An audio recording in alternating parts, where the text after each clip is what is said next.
Here's the tried and true recipe that I use every time I make sourdough bread. And if you've been following along, you'll know that I failed loaf after loaf after loaf after loaf after loaf after loaf after loaf. Okay, let's just say I failed 10 times before I got it right. I realized I needed less water. And I think changing some things up in my starter helped as well. I'll put exactly what I do, exactly how I feed my starter, everything you need to know in the caption or comments if you're on YouTube or Facebook. The first loaf I got right. I had done some things like adding the salt later, accidentally adding the sourdough starter later, which really didn't make any kind of difference. As I went on and my loaf started like turning out good, I just was like, okay, let's see what happens if I just throw it all in there at once and I don't add the salt later, or I don't add the starter later. And guess what? They kept being good loaves. They kept working out. So now I just dump it all in there at the same time. But I don't really follow all those other strict rules that you see in TikTok videos. Like for instance, when I first mixed my dough, I don't just mix it and then like leave it. I mix it and I mix it good. I knead it. I get in there with my hands and I knead it really, really good. And then for my sets of stretch and folds, sometimes I've done 2 stretch and folds, sometimes I've done 4.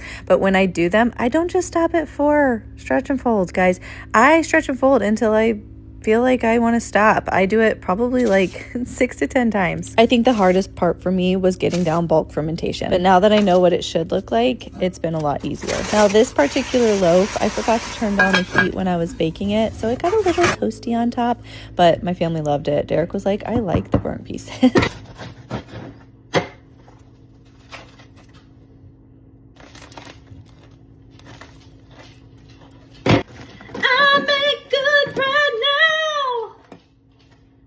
Piece of warm hot bread.